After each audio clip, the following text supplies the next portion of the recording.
अस्सलाम वालेकुम, नमस्कार, सत श्री अकाल and good evening. This is Qaiser Bari from बारी लॉ एसोसिएट्स। दोस्तों, कैसे हैं आप? मैं उम्मीद करता हूं जी आप सब अच्छे होंगे। आज का ये जो हमारा इमिग्रेशन टॉपिक है आज का, वो बड़ा अजीब सा है। आई डोंट नो कि मैं आपको एक्सप्लेन कर पाऊंगा प्रॉपर तरीके से, या आपकी अंडरस्टैंडिंग होगी इस हवाले से या नहीं होगी, या मेरे जो एग्जिस्टिंग क्लाइंट्स हैं या जिन लोगों की मैंने ऑलरेडी एप्लीकेशंस की हुई हैं वो इसके बाद मुझे कहीं कल से तंग ना करना शुरू कर दें, क्वेश्चन आंसर ना शुरू कर दें। मैं बड़ा सोच रहा था काफ़ी देर से कि जी इस पॉइंट के ऊपर मैं बात करूं या ना करूं, क्योंकि अनफॉर्चुनेटली होता क्या है कि मैं किसी भी टॉपिक पे जब मैं वीडियो कर लेता हूँ तो मेरे अपने ही क्लाइंट्स जो हैं या जो और नए लोग होते हैं वो सम टाइम ऐसा सवाल क्रिएट करते हैं जिसका ना सिर होंदा है ना पैर होंदा है। तो उसकी वजह से फिर वो कहते हैं जी आपने फलां वीडियो में ये बात की। फिर मैं उनको कहता हूँ जी मैं हुण की करा, मैं वीडियो बनानी बंद कर दें। सो इसलिए लोग जो हैं बाज़ चीज़ों को अंडरस्टैंड नहीं करते हैं, टाइमिंग को अंडरस्टैंड नहीं करते हैं। देखिए, कानून में एक बड़ी एक इम्पोर्टेंट सी बात है। डेट, टाइम, ये बड़ा मैटर करता है। लेट्स से जैसे आज की डेट है जी 30th ऑफ मई है अगर, तो अगर हम 30 मई की अगर हम बात कर रहे हैं तो फिर आप 28 मई की वीडियो को या 28 मई के 28 मई के किसी भी कानून को जो है रिलेट नहीं कर सकते होते हैं कि जी के फलां चीज़ जो थी वो फलां दिन हुई है तो अब क्या होगा। जिस दिन की वीडियो होती है उस दिन की अपडेट होती है और उसके बाद जो है अगली चीज़ें उसके बाद चलती हैं। पहले वालों के ऊपर जो है वो कानून लागू नहीं होता। इसकी एग्जांपल मैं इस तरीके से देना चाहूँगा। 1981 में जो है इमिग्रेशन एक्ट आया यूके का जो है। सो उसमें अनाउंस किया गया सेक्शन, आई थिंक सेक्शन 82 था गालबन। उसमें यह था कि जो बच्चा यूके में पैदा होगा, अगर उसके पेरेंट्स में से किसी माँ या फादर के पास जो है ब्रिटिश पासपोर्ट होगा तो तब जो है उस बच्चे को नेशनैलिटी हम देंगे। वो डिफरेंट उसमें टाइम टू टाइम मुख्तलिफ चीज़ें आती गई। कभी था कि जी के माँ के पास होगा तब देंगे, कभी था फादर के पास होगा तब देंगे, कभी था दोनों में से किसी के पास हो। लेकिन बहरहाल जो पॉइंट आपको एक्सप्लेन करने की बात है वो ये है कि 1981 से पहले कानून ये था, कोई भी बच्चा जो है जब यूके के अंदर पैदा हो जाएगा वो ऑटोमेटिकली ब्रिटिश होगा, उसको हम ब्रिटिश पासपोर्ट दे देंगे। ये 81 से पहले था। लेकिन 81 में कानून आया, सिचुएशन बदल गई। एक ज़माना था, एक कानून था कि अगर कोई बच्चा जो है जहाज़ में पैदा हो जाए तो उसको ये था कि वो एयरलाइन वाली जो है उसको सारी ज़िंदगी जो है वो फ्री फ्लाइट उसमें ट्रैवल किया करेंगे। अच्छा, फिर उसके बाद एक ज़माना एक ऐसा आया कि कानून ये बना कि अगर कोई औरत प्रेग्नेंट है और उसके डेज ऐसे हैं कि जी कि वो ट्रैवल नहीं कर सकती, चूँकि जब जो प्लेन होता है, जहाज़ जो है, जब वो फ़ज़ा में जाता है, ऊपर जाता है, तो वहाँ पे ऑक्सीजन की कमी हो जाती है। तो वो दोनों के लिए डेंजर है, बच्चे और माँ के लिए जो है ख़तरनाक है। सो कानूनी तौर पे अगर कोई प्रेग्नेंट औरत है, 12 वीक से ज़्यादा की प्रेग्नेंट है, तो वो बाय लॉ जो है वो ट्रैवल नहीं कर सकती। अगर एयरलाइन में अगर वो ट्रैवल करती पकड़ी जाए तो वो एयरलाइन वालों को फ़ाइन होगा, जिन्होंने बोर्डिंग की है उनको फ़ाइन होगा और जिसने ट्रैवल किया है उसको भी फ़ाइन होगा, क्रिमिनल ऑफेंस में आ जाता है। देखिए, टाइम टू टाइम चीज़ें जो हैं वो बदलती रहती हैं। सो अभी अब मैं बैक टू जो मेरा ओरिजिनल पॉइंट है उसकी तरफ आता हूँ।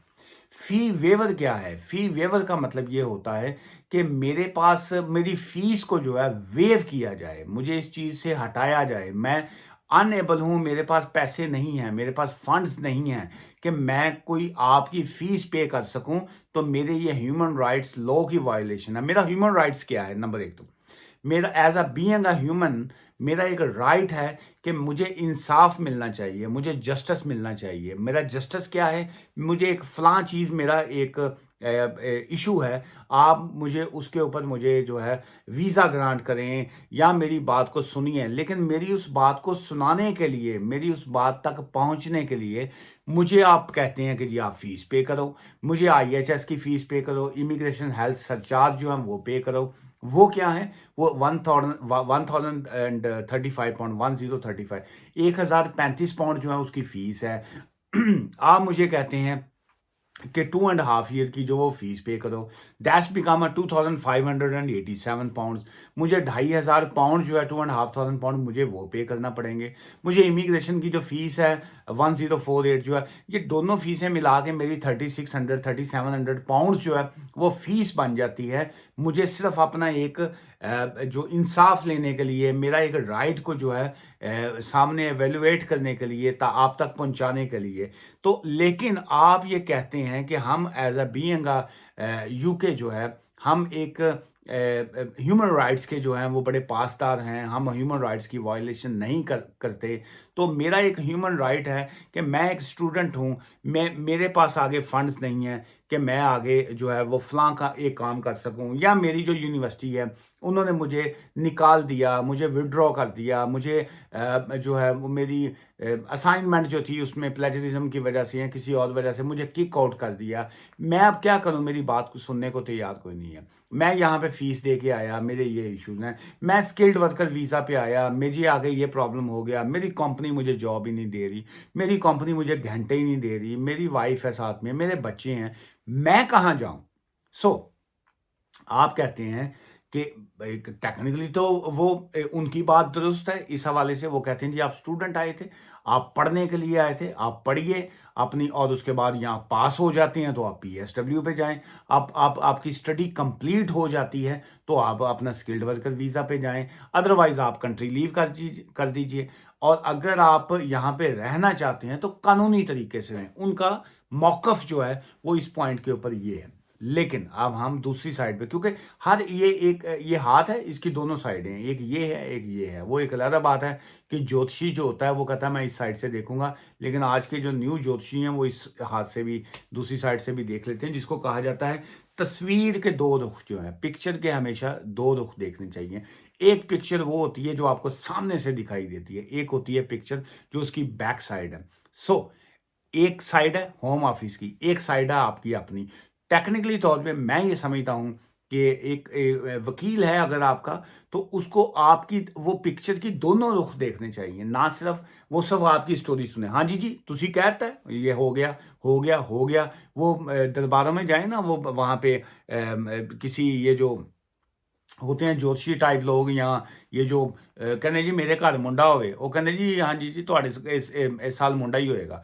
सो वो हर बच्चे को, हर माँ बाप को जो भी उनके पास जाएंगे, बेटा हो जी, बेटा ही होगा। वो कहते हैं जी कुड़ी तो मांगता कोई नहीं, क्योंकि हमारी गंदी सोच के हम लोग मालक हैं। हम लोग हमेशा बेटा ही मांगेंगे कि जी बेटा बड़ा भी बड़ा वो बड़ा निकलेगा और हमारा जो है वो नस्ल आगे बढ़ेगी। बेटी को तो जो है वो आज की जो टाइम है उसमें भी लोग कहते हैं जी मनहूस ही हैगी, ये मुंडा होएगा तो पता नहीं बड़ा होगा, और वही बच्चा बड़ा हो गया भावें प्यो की गर्दन ला देवे, उसको नहीं वो समझेंगे। नक कटा दे, कुड़ी नाक कटाएगी, बेटा नहीं कटाएगा। ये एक गंदी सोच के मालिक जो है वो आदमी है। सो एनीवेज आज का टॉपिक है नहीं ये, किसी दिन मैं इस पर बात करूंगा। मैं बड़ा इस हवाले से मैं बहुत जज्बाती आदमी हूँ, क्योंकि मेरी नज़र में मैं ये समझता हूँ कि बेटा हो या बेटी हो उससे कोई फ़र्क नहीं पड़ता। बल्कि आज की मैं दुनिया में देखूँ या आज का जो मैं हालात देखूँ, बेटियां जो हैं, जो डॉटर्स आपकी हैं, वो शायद वो बेटों से ज़्यादा आपकी लविंग होती हैं, वो आपकी ज़्यादा रिस्पेक्ट भी करती हैं और वो ज़्यादा केयरिंग होती हैं। बादल चलिए, अब उसमें होता क्या है कि बहुत से वकील आपको सानू जी है काम में, वो कहेंगे आपको ठीक है जी, वो ऐसे ही होगा ऐसे ही होगा, लेकिन उसके बाद जो है जब गड़बड़ हो जाए वो कोई ना कोई चीज़ जो है वो आपके ऊपर डाल देंगे। सो मैं उस पॉइंट को मैं सिर्फ आपको ये एक्सप्लेन करने की कोशिश ये करना चाह रहा हूँ कि कानून की चीज़ों को आपने देखना होता है कि आपका एक्चुअल राइट क्या बनता है। अगर हम फी वेवर की बात करते हैं कि हमारी फीस को माफ़ किया जाए, भाई क्यों माफ़ किया जाए? उसकी आपको जस्टिफिकेशन देनी पड़ती है। अगर आपका टेक्निकली पॉइंट ये है कि हम टाइम बाय कर रहे हैं, तो होम ऑफिस को होम ऑफिस ये समझता है कि आप सिस्टम को अब्यूज़ कर रहे हैं। आप सिस्टम को यूज़ कर रहे हैं, आप सिस्टम को मिसयूज़ कर रहे हैं। टेक्निकली तौर पे ये जो फी वेवर की एप्लीकेशन होती है, ये कहाँ पे होती है? ये होती है आपका किसी ह्यूमन राइट की वायलेशन हो रही है, आपके किसी लॉ की वायलेशन हो रही है। आप कह रहे हैं जी कि मेरे पास इंसाफ के लिए पैसे नहीं है तो मुझे दें, जो मैंने शुरू में अर्ज़ किया। सेम अगर आप कहें जी कि मेडिकली तौर पे मैं इल हूँ, बीमार हूँ, तो मुझे जो है आप फ़ीस माफ़ करें, या मेरा ये फ़लाँ मेरा ह्यूमन राइट्स की वायलेशन है तो करें। तो टेक्निकली तौर पे ह्यूमन राइट्स एप्लीकेशन जो है या ये जो फ़ी वेवर की एप्लीकेशन है, ये कोई व्हाइट पेज के ऊपर लिखी हुई हाथ की दरख्वास्त तो नहीं है जो स्कूल में दी जाती थी हेडमास्टर को कि जी कि मैं फ़ीस अफ़ोर्ड नहीं करता हूँ, मेरी फ़ीस को माफ़ी दें, तो उसके बाद वो फ़ैसला करें कि जी ये इस एप्लीकेशन का क्या है। ये जो फी वेवर की एप्लीकेशन है, ये under immigration act 1971 3C leave की एप्लीकेशन है। ये कानून में दी गई एक एप्लीकेशन है। इसका इमिग्रेशन रूल्स में इसमें मुकम्मल ज़िक्र है। लेकिन अनफॉर्चुनेटली हो क्या रहा है कि सिस्टम तो इसमें नो डाउट अब्यूज़ हो रहा है। एक फी वेवर का टाइम था जिसमें 2 मंथ्स में डिसाइड आ जाता था, फैसला आ जाता था। आज का ज़माना अब ये है कि फी वेवर की एप्लीकेशन 6 मंथ्स प्लस जो है वो ले रही है। बहुत से केसेस में 6 महीने प्लस जो है वो होम ऑफिस ले रहा है, फी वेवर की एप्लीकेशन को फैसले ही नहीं आ रहे। अच्छा, सेकंड साइड पे अगर हम देखें तो फी वेवर की एप्लीकेशन को वो कहते हैं जी हम मानते ही नहीं हैं। हम मानते ही नहीं हैं, आपकी फी वेवर एप्लीकेशन जो है ये आपने खुद अपनी खुशी से डाली हुई थी, सिस्टम को अब्यूज़ करने के लिए, टाइम बाय करने के लिए, हम नहीं मानते। आपने बाद में पीएसडब्ल्यू डाला, आपने बाद में स्किल्ड वर्कर वीज़ा डाला, उन्होंने आपकी वो वाली एप्लीकेशन रिफ्यूज़ कर दी। ये आजकल चल रहा है। मैं ये आज की मैंने स्टार्टिंग में मैंने कहा है कि आज की डेट की मैं बात कर रहा हूँ, जिनकी एप्लीकेशन कल की पेंडिंग है, परसों की पेंडिंग है, 6 महीने से पेंडिंग है, 2 महीने से पेंडिंग है, ये चीज़ें उनके ऊपर शायद लागू ना हों। लेकिन क्या अभी आप फी वेवर की एप्लीकेशन को देना स्टॉप कर देंगे? नहीं। अगर ये देनी स्टॉप करनी है तो होम ऑफिस को चाहिए कि अपनी फी वेवर की एप्लीकेशन का चैप्टर क्लोज कर दें। वहां पे सिस्टम से हटा दें कि नहीं जी, fee waiver application has been stopped.